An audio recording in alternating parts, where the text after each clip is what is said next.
Hey everybody, it's Jason Blaha here, and today I want to chat with you guys a little bit about different strategies that I've been using lately to specialize in my bench while being easy on my shoulder joints, because that's one of the things that a lot of us have to think about when we really need to make large increases in our bench press. We want to put extra focus into our bench training and supplemental work for our bench, is that the bench press itself can be difficult on your shoulders. Now you guys are going to watch a lot of my supplemental work and main work and everything else through this video, just kind of rotated in throughout the weeks. But I also want to talk about things I'm not doing here. Really high on my list is that the other movements that I do outside of all of my pressing training, I tend to think in terms of what's going to be easiest on my shoulder joints. And the things that I'm doing, these are not my own creation. These are things that plenty of great coaches over the years have implemented themselves, have come up with, and other lifters for this purpose. Such as you guys see me doing the safety squat bar a lot. Now, some people would say, well, why? What does that have to do with bench pressing? Well, a lot of times when we use a barbell, particularly if you're a low bar squatter, barbell is very hard on your shoulders. Straight bar is. It's one reason the buffalo bar was invented, is that for people who want to take a wider grip on the bar, it tends to be a little easier on your shoulder joints. Less stress on them, but the safety squat bar even more so. And especially if you do things like good mornings. And you should be doing good mornings. I prescribe very large amounts of good mornings to all my clients. I do lots of them. I consider the good morning at this point to be almost a mandatory exercise. One of the closest things there is to a mandatory exercise, along with box squats. But it doesn't have to be those exact versions, it can be variations. Well, doing good mornings for extended periods of time, higher reps with higher sets, it can be hard on your shoulders also because you have your hands pulled back and up on a barbell. In addition to just the changes in the strength curve, the safety squat bar allows for easier use on your shoulders. And I think something that people need to think about too with their squatting in general is that if you don't have access to the safety bar, you might want to consider just doing high bar squat. If you're a low bar squatter and you need to bench specialize, you might want to learn how to high bar. It's going to be easier on your shoulders. But the safety bar brings a lot to the table there. Something for you guys to think about with your home gym, something to think about in the future when selecting gyms. Make sure your gym's got some of this equipment. It's extremely useful. Extremely useful.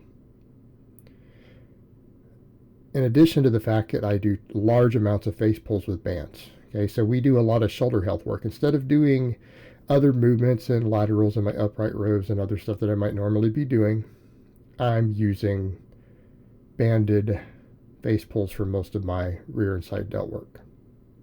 Why? It's protective, helps build them up, doesn't put stress on them. This is important. But then let's come over to all the pressing training. All right, you guys will notice for a lot of my pressing that outside of my max work, I don't really do normal wider grip pressing with the bar. I do it for maxes, I do it even for speed work, because that can be hard on your shoulders, right? It can be hard on your shoulders. So you guys will notice that if I'm doing any sort of real training volume, like all these sets of 10, what are they? They're done closed grip. Done closed grip. And everything is done with an arch. Everything's done on the low chest. Again, this is easier on your shoulder joints. Easier on the shoulder joints. But a lot of close grip pressing. And it just has to do with the angles involved. And yes, that's considered to be a close grip. I'm about an inch off the smooths in the middle. So there's maybe at most, and there's about 1 inch of knurling left between my index finger and the smooths on the bar. About shoulder width. That's a close grip bench press. All right, do a lot of that. All right, what else are we seeing here? Using board presses. Using board presses for a lot of my really heavy supplemental work. Now, you don't necessarily have to have boards. They have things like bench blocks now. Bench block that I have is fantastic.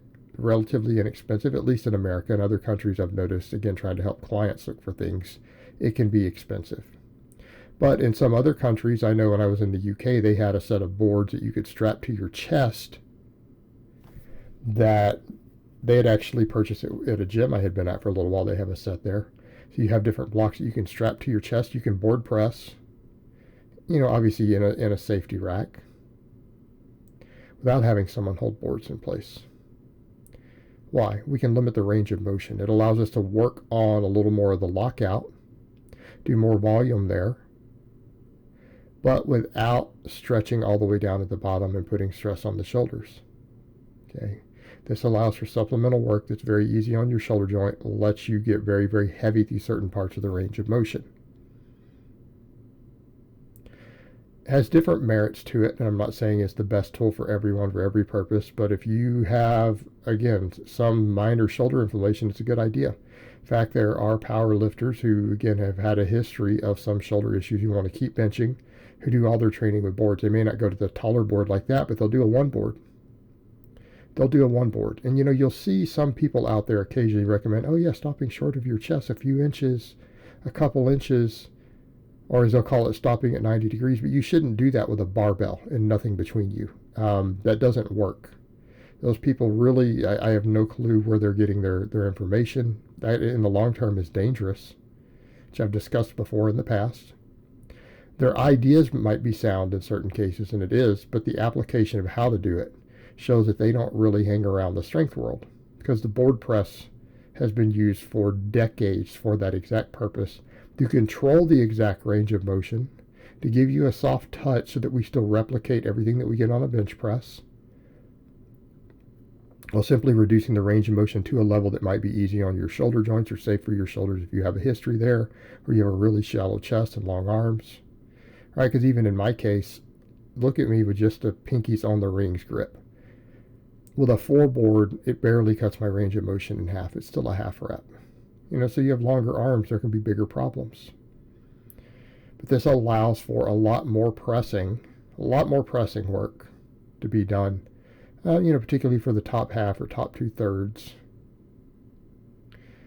of your bench while being easier on your shoulders. You guys will notice I make a lot of use of the football bar. We do a lot of maxes with the football bar. Right? You guys will see me max out with the football bar quite a bit. Again, the question will become why? Well, the position it puts your elbows in, it's easy on your shoulders. We're still working all the same muscles of the bench press. We're still working the similar bar path and mechanics of the bench press. We completely changed the shoulder angles. And in fact, for your rep work, you can go over and do that. Obviously you can switch to things like the floor press also, which again tends to be easier on the shoulder. But the football bar allows us another variation to work with. The reason this bar was invented was to be easy on the shoulders. I think that's why they call it the football bar. I've always heard it rumored that way, that a lot of football teams use it early on in the creation of these devices, because they had to hit people a lot on the field. Shoulder injuries are actually pretty common in American football. Probably pretty similar in rugby for those over across the pond. And this allows for heavy benching and heavy pressing without putting your shoulders into a bit of a compromised position. So you can do a lot of these other things to build all the muscles and strength of your bench press up. We have different exercise variations that allows us to avoid overuse. And then we have to just avoid things that cause us inflammation at all.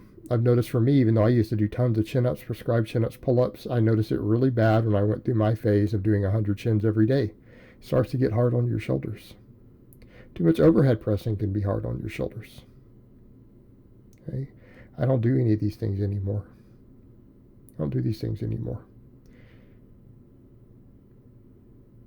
And in fact, too many lateral raises can be difficult there. So in my case, I do tons of stuff right now, adding in for my rear delts and side delts that are band face pulls. Tons of inverted rows for my upper back with a wide grip. All these things that you can do that are easy on the shoulder joints but still work your delts. Okay? They're a good idea to incorporate. Remove the things that inflame your shoulders. Remove them completely. For me, that's chin-ups, pull-ups, overhead pressing, lateral raises, any of that stuff. Base pulls can still work all those heads that aren't being worked by your normal pressing. In addition to rotating through all the pressing variations that allow you to get more and more training volume in with exercise variation and be easier on your shoulders. All right, guys, well, that's really all I have to say on that today. I hope it's been informative, and I will talk to you guys next time.